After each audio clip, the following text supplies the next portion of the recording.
Welcome.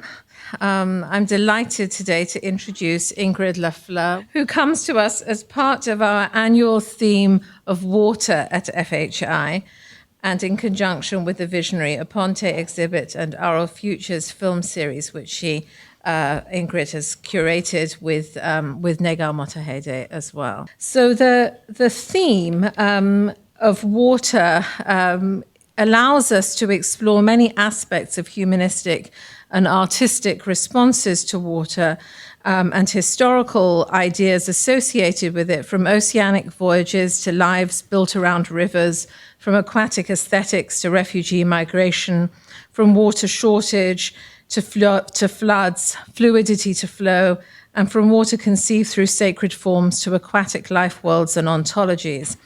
It encompasses questions of form and formlessness, what is sometimes called the blue humanities, including thinking with the ocean, about art that addresses the oceanic, engaging how the modern novel was born and, as it were, on the ocean, to cities and other habitable spaces growing with and around rivers. We're asking things like, what are the aesthetics of water, and how, from our largely terracentric view of the world, do we understand the aquatic variously as element, force, life source, backdrop, limit, border, space, and place. Ingrid LaFleur is an artist, activist, and Afrofuturist. Her mission is to ensure equal distribution of the future, exploring the frontiers of social justice through new technologies, economies, and modes of government. Her art includes work in sound installations. You can see some of this on her wonderful website. Her art includes work in sound installations, elemental sculptures using rocks and crystals, installations using found objects, and performances, one of which was particularly striking to me as I was looking over her website following our conference last week on the corpse.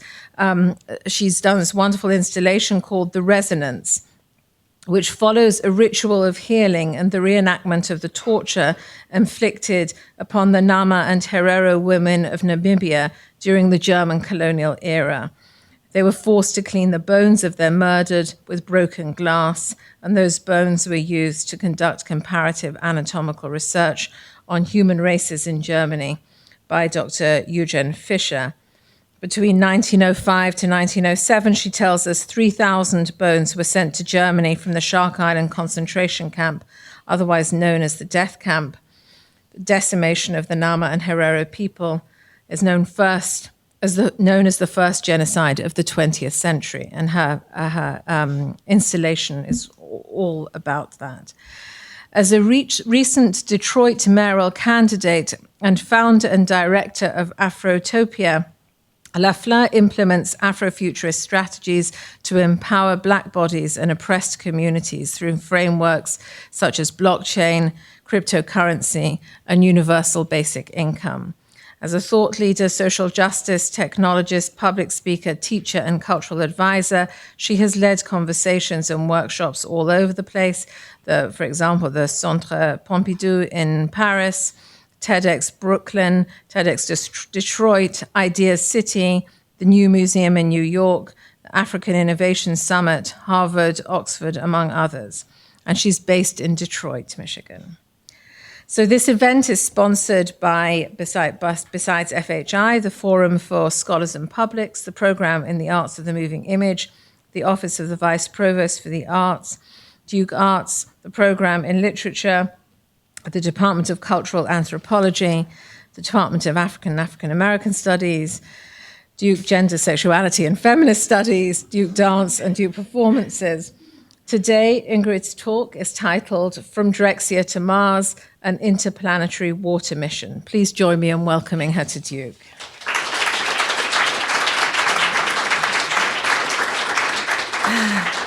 Thank you. Thank you so much. Thank you for having me. Thank you for all those entities for having me. It's always nice to speak to a happy audience who's just eaten, so this could be really fun. I really love conversations, so I'm hoping that you have some questions or comments afterwards so we can have a talk. All right, so let's start this journey. So first, we're going to go home. This is the star Sirius. We're told that these amphibian-like beings came from this star constellation and descended upon Earth, gave waters for itself to live in, and then came onto shore and gave its body to impart knowledge unto people. This is a Dogon cosmology. And this is our ancestors, the Nomo. The Nomo always come in pairs, and they are not gendered. And they are known and seen throughout all types of various cosmologies. But what I find particular is that their home is this water. Great. This big, beautiful, vast water.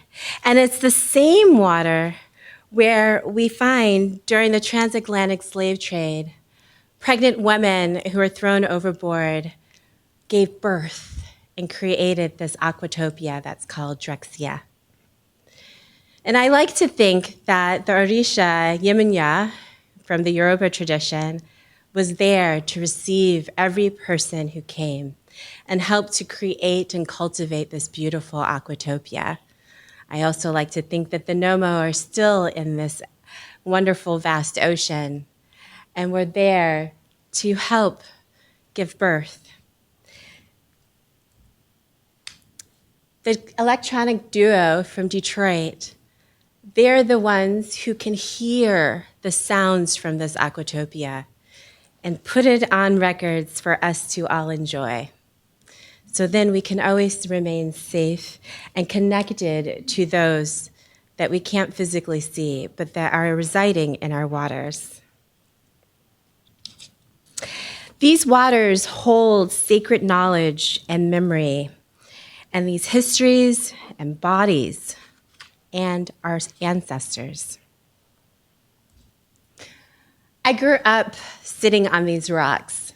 This is actually Shane Park behind us, if anyone knows Detroit. And that is Canada, right across the way. I used to sit there and just, as a teen, just stare at it. It was beautiful.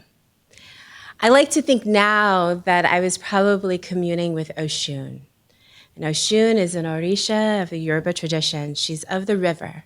So Yemenya is the ocean. She's the mother of all mothers. And Oshun is of the river. I like to give a little story about Oshun. Ogun is the Orisha of metal. And he was really mad at humans because they started using this material he produced to harm each other and kill each other. So he retreated to the forest and was like, I'm done.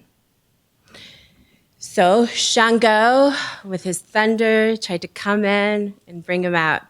He wouldn't budge. Oya, she came with her wind. He wouldn't budge. So Oshun, she came with honey all over her naked body, and she started dancing slowly towards the forest.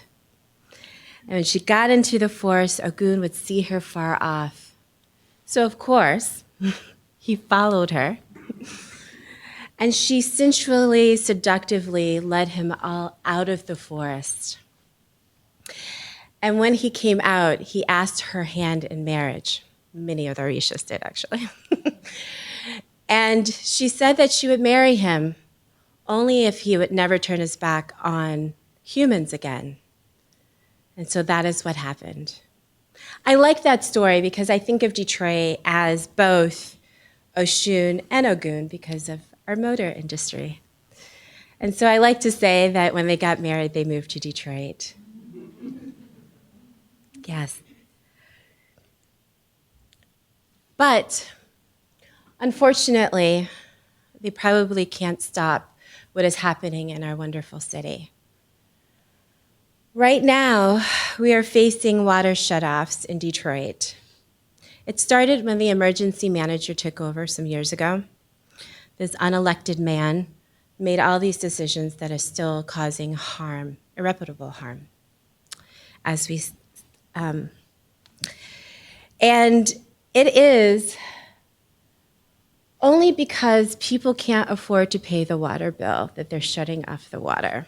Now, mind you, all the corporations and the stadiums, they didn't go after them. No. Instead, they go after the elderly, pregnant women, targeting them in the summertime especially. Just to give you some numbers, in March alone, 17,000 households were facing water shutoffs. So Oshun, who's supposed to be coming through our faucets, we're denied that access. Our water bill is twice the national average. Why? Because we are processing the sewage of this entire area that you see in the, lighter blue. And so the water is actually inexpensive, but the sewage, the actual processing of the sewage of people who actually don't like Detroit, is costing us so much money. So our average water bill is about $70.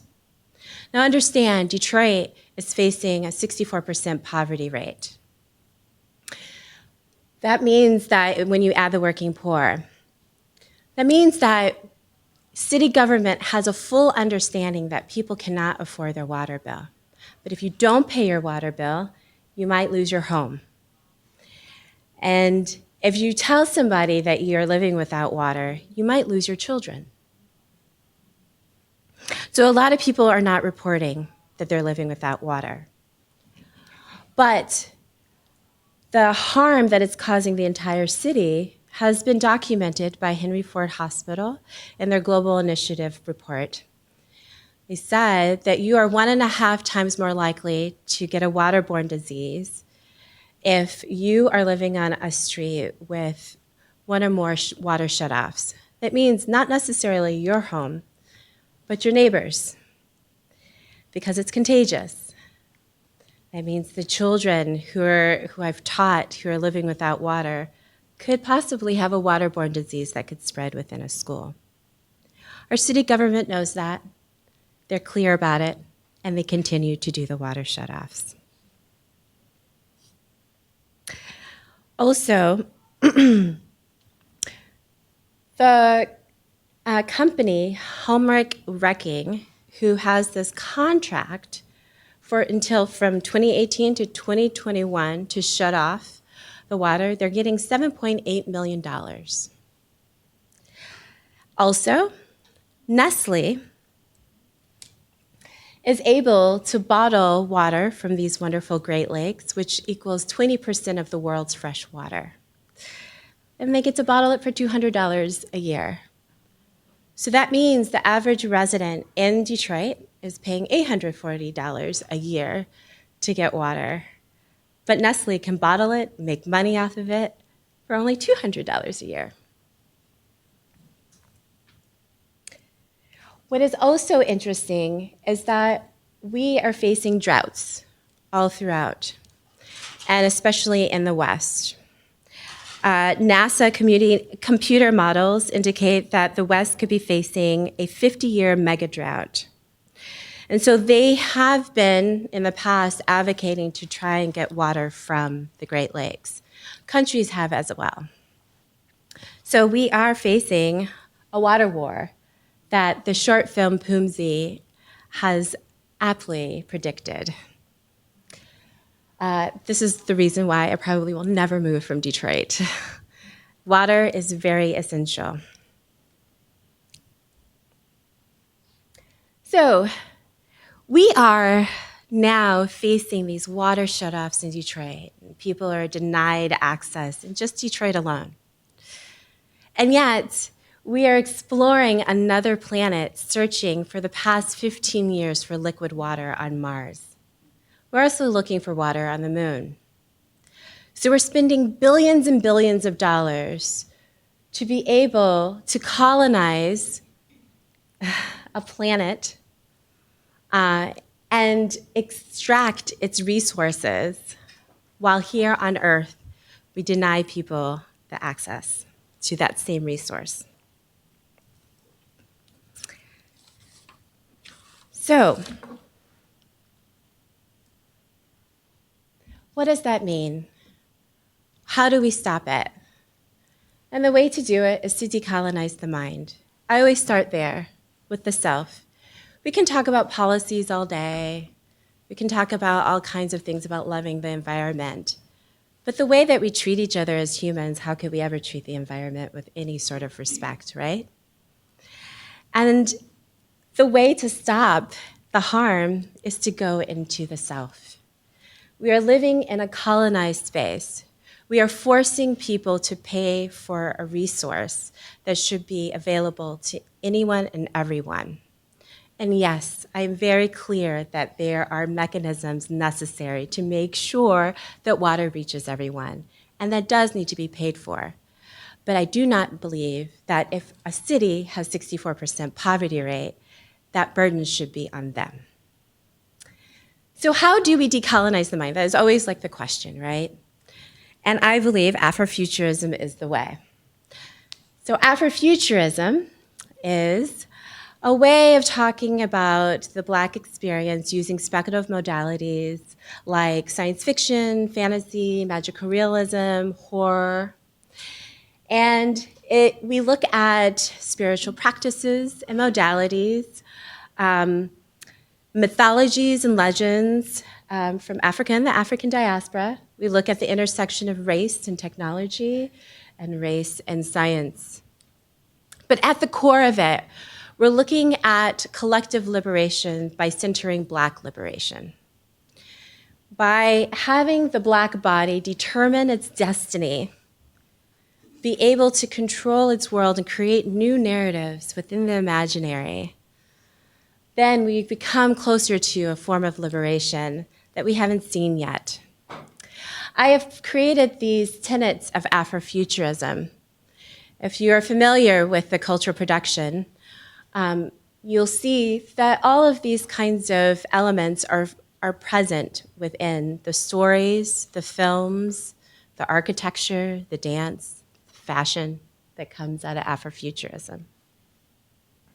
So radical love is basically loving and caring for our most vulnerable populations and marginalized populations, being brave enough to move beyond a capitalist paradigm.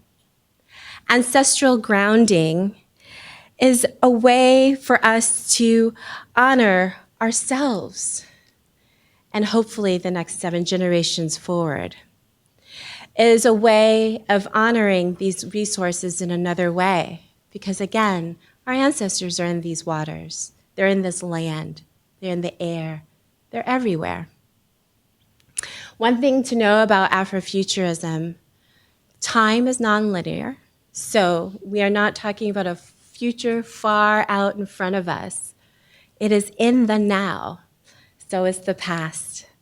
All in this multi-dimensional dance. So I think that we can definitely co-create new systems through trust and transparency. But we need to experiment with these different systems to see what can work. And we need to be brave enough to do so. And these systems need to be resilient. We need to be resilient.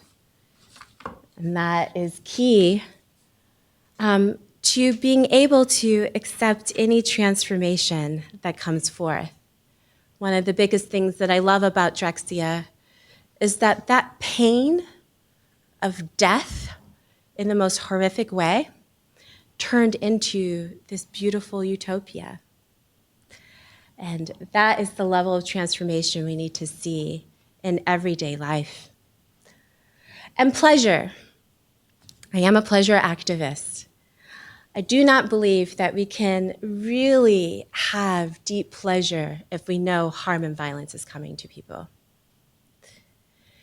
We can't say that Detroit is progressing and doing very well, right? If people are living without water. And that's just one of course, many challenges. So cooperative economics, I think, is a really beautiful way to look at how we can create new systems so that we can have collective ownership, right? We've seen water and energy go into a cooperative form in other countries, and it seems to be working very well. So the people should be the ones who own these resources. But of course, as the ancestors tell us, we can never own these resources, right? So I am working in blockchain technology and cryptocurrency. So blockchain technology is the technology behind the digital currency such as Bitcoin, which we've all probably heard of. It is the technology where innovation lies. It is the exciting part of it. But between cryptocurrency and blockchain technology, we can use that to create alternative economies and hopefully transcend the exploitation and extraction modalities that capitalism so favors. And hopefully, then we can collectively create something that is equal and democratic for once. But blockchain is just a tool. That's just the tech. We might want to think beyond economy. Economy is the management of resources, which keeps us separated from it. But how about thinking about how we can be part of that ecosystem? And this is really important. So in terms of economy, just to put things into perspective, the average Black American family is 228 years behind the average white American family. There's no way to close that gap. And can it even happen within this particular economic system that sees Black bodies as objects to be bought and sold? This is not a system where Black bodies can prosper, and I dare say anybody. It is not built for that.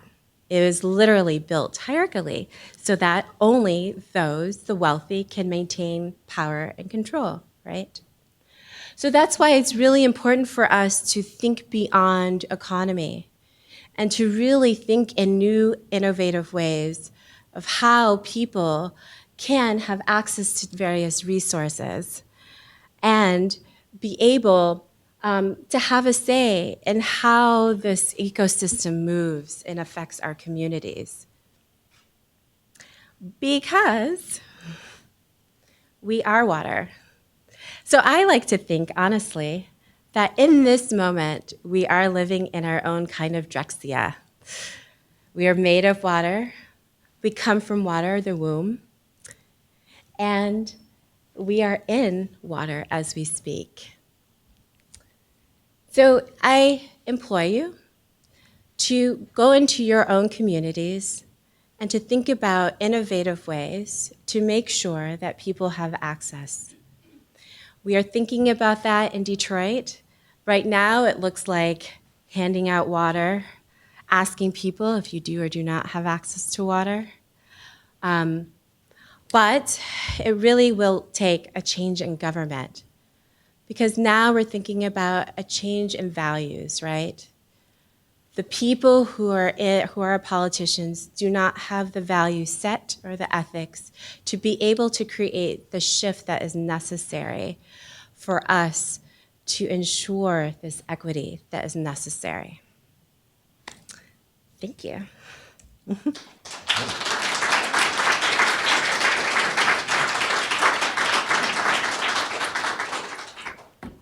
Yes. Okay, I have a couple of questions. Sweet.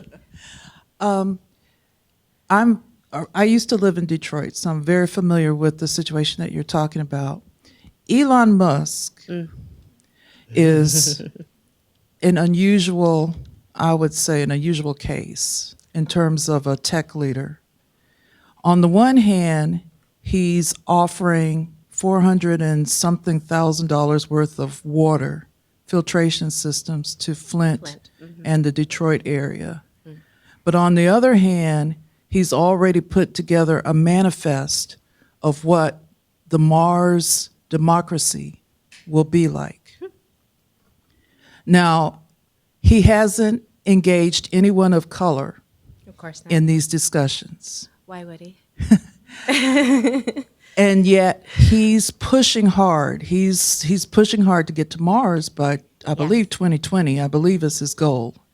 So my question to you is this: how do you take tech leaders that seem to be compassionate and seem to be philanthropic and want to help people that are not being currently served by the current system, economic system, but yet they're at the same time probably going to recreate what is happening already here on Earth on other planets? I went to a conference, Decolonizing Mars, at the Library of Congress, and it was a really wonderful opportunity to sit with people who are working in NASA, who are working in various parts of this whole colonizing of Mars.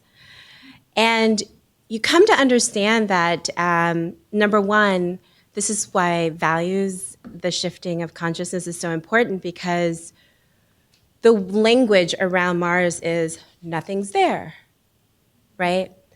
But if you're indigenous, you would say that the planet is a being itself, right? And did we ask permission to be there?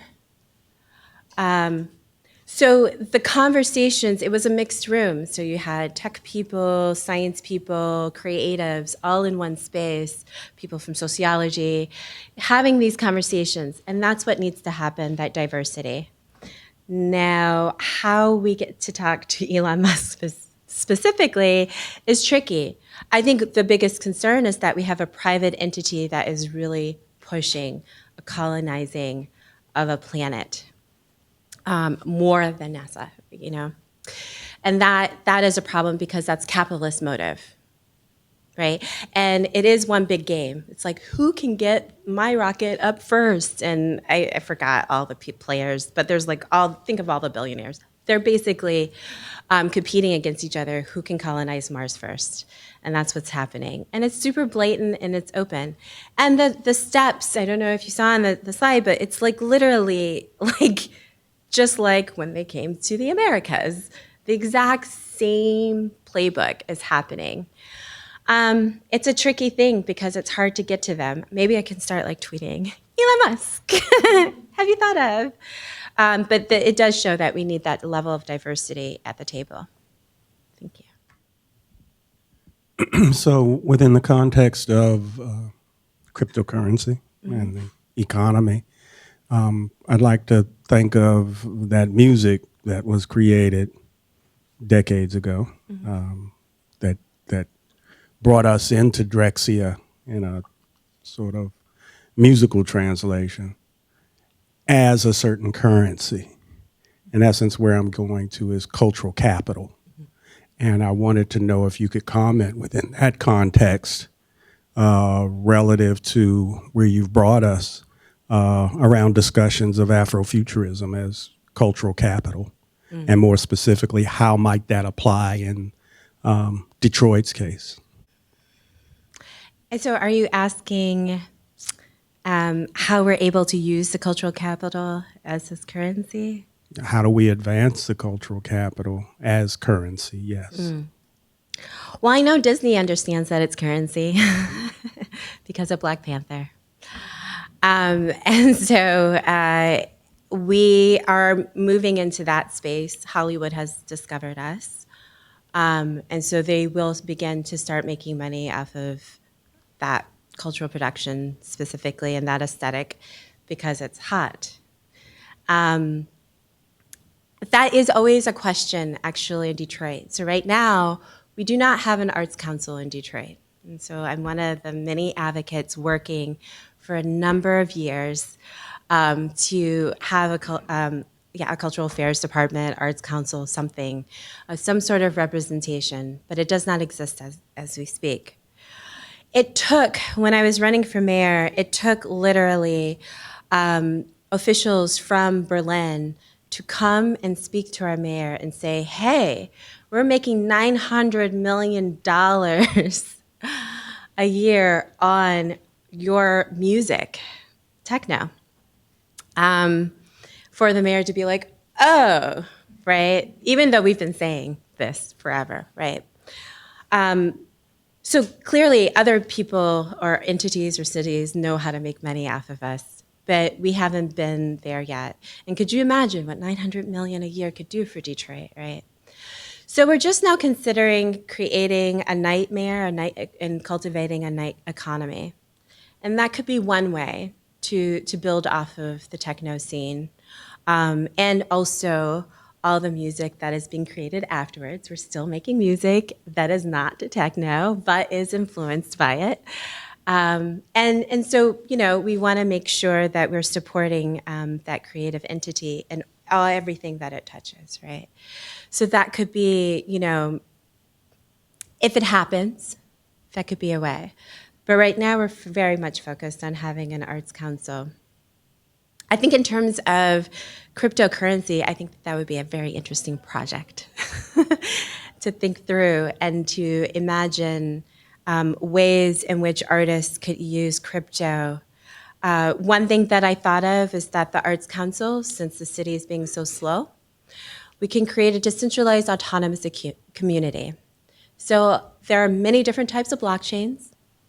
And one of them is EOS, in which I work with that blockchain specifically. The reason is because you have to sign a constitution before you can even acquire the tokens. And the first line of that constitution says that you cannot use the tokens for any harm. I like that. There's some ethics and values attached to this token. And part of that, you can create decentralized autonomous communities on top of that.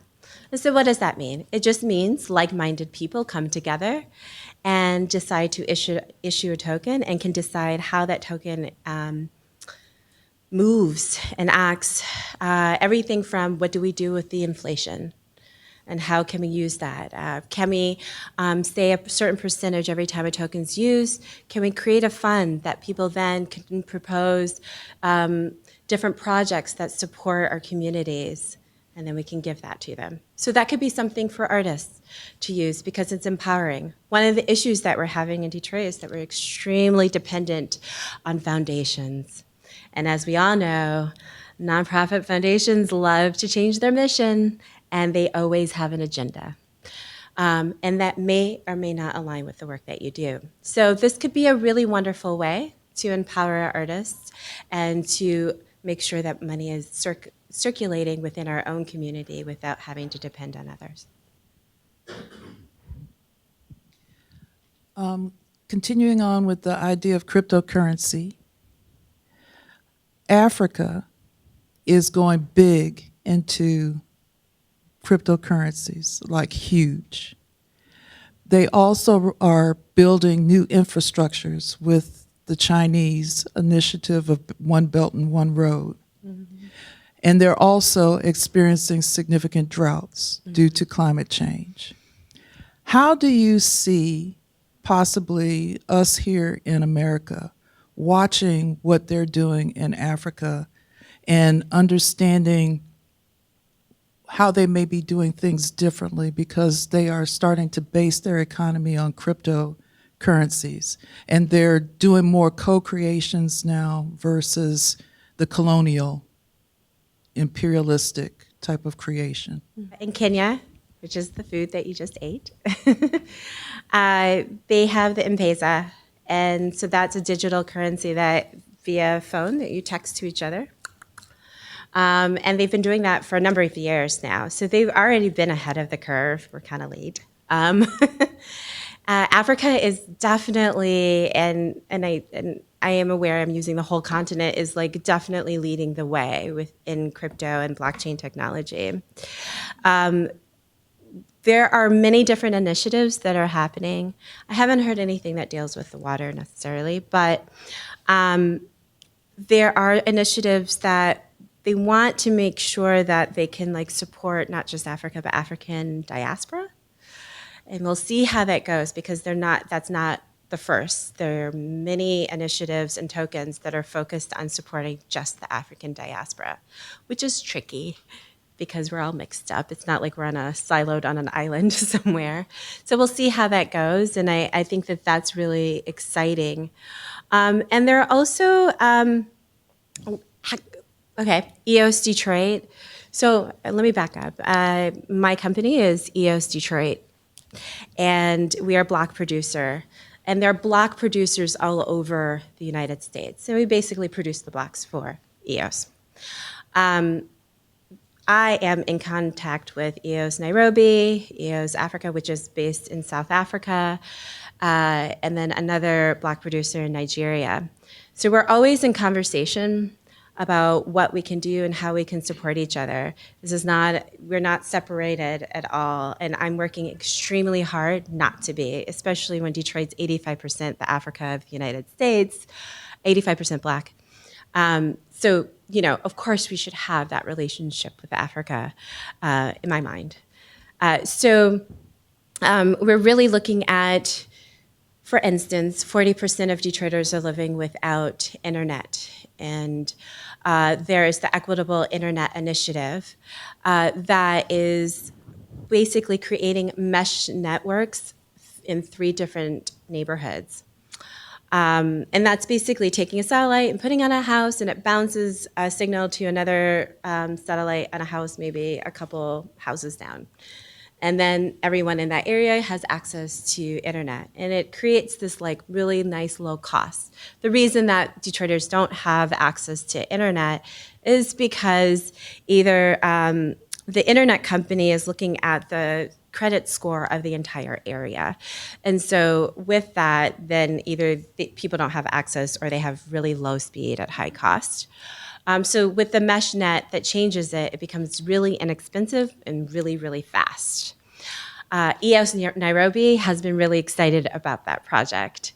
And EOS Detroit is supporting that project, creating a token so that then people can pay for their internet service and incentivize more people to participate in the MeshNet. And we hope to help expand that program throughout the city. And then hopefully that will create this alternative economy. But yeah, that is one of the things, whereas EOS Nairobi has created an application where they want to incentivize kids to go to school because many of them, if you're in a poor area, you probably are going to stay home and work with your family instead of go to school. So kids are getting tokens, cryptocurrency, to be able to go to school so they can still contribute to their family and support them. And so we want that, and they want this. So it's all in the very, very beginning stages of things. EOS blockchain launched in June of this year. So we're a baby, but we're called the Cadillac of blockchains for a lot of different reasons. I don't want to confuse you if you don't know it very well. But we are definitely in conversation and hopefully going to be collaborating more. Thank you so much.